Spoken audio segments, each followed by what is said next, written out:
Bo. Shit. Zara. Iwe. Kukuchena chena chimona zudainja. Nomborwa chiseko kazvema 2 minutes. Iwe. Kwa sina ndikapuwa makatrera. Oh no, ira perfume kapo kuti anonzi bosi kana ndangopapaidza. Kwasinde kapo ko. Iwe, ndo brebe waitaure. Iwe, ndamutore maitinta zvekudrilla sanje. Ndiyo chaiyo. Ndakazoenda kuka last time. Iko kuko? Sadaka. Ndafati. Ndudzeka chichiketi. Baba kaipa. Hanzi. Baba kaipa. Ngatukaita se chitoenda. Fana tsikira kusaiti kwedu kwa.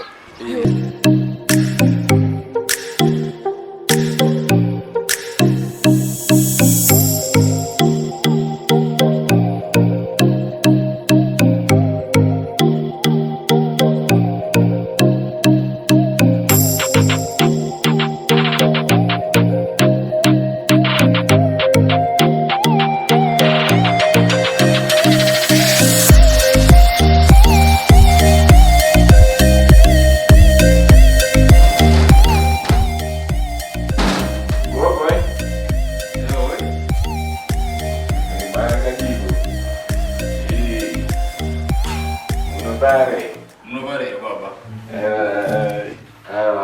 Tinofara. Ndanchi fambo panzika. Ndinda ndaona billboard ka. Ndizvo saka zvinoita.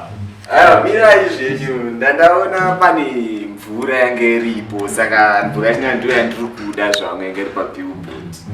Ndizvozvo isusu tinoita drilling and casing sekona kwamaita panze pabillboard ramunotaura. And tinokuunzirai mvura anyway in Zimbabwe tichitangira pa 1.3 iri drilling and casing yatinochikuitirai casing iri yo pipe ratinokuisirai mukati after our drilling.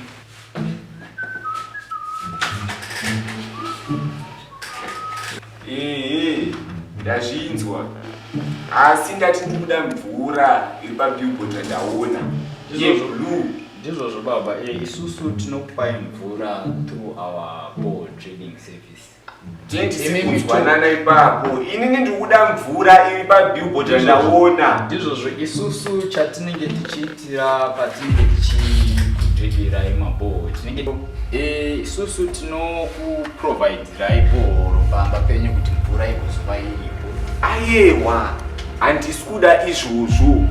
Ndati ndikuda mvura yandaona pabillboard riri panze apo. Unzwisisa baba wangu, but isu sekuona mvura yamaona panze ipapo ikurepresenta maservices edu ariwo ayo. Ndo yandikuda yacho ikurepresenta, handiti ndeyeblue. Ndizvozvo baba. Ivimi zvamawira pano imvura here kana kuti muri kuda bhoro. Ndati ndikuda mvura. Mvura ndo yandikuda. Zvekuti kurepresenta izvi zvato zvimwe zvamakutonditaurira izvi. Inini ndikuda mvura. Niki, tabadzwa. Zvineza. Ndakandishida kuti ubatsire mukoma wangu ava vanga vati vane nyota varoda vane nyota vada mvura. Ndizvozvo. Kuvaratidza pane mvura.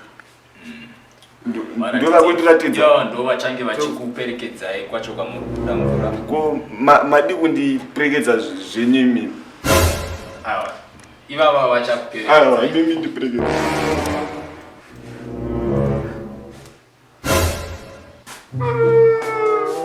Ndisikuda mvura. Kana zviyamati. Drilling mari. Ngoma wangu chamanyanya souwira pano chii ngoma wangu. Drilling ndakudrilliza po. Amuchade mvura. Aiwa tuna. Koma kuzariro. Ndipewo business card. Makuzariro here. Ndipewo business card.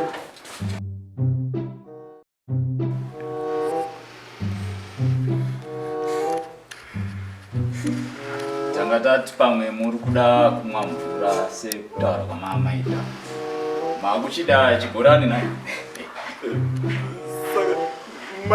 Mati mari. Drilling and casing yedu tinotangira pa 1.3.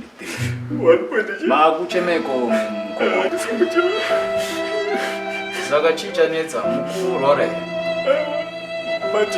Uchiri kuda mvura here? 1.3. Chichanetsa mukoma. Chokubatsirei mukoma nguma. Bungani, bless wakwane rari bobo.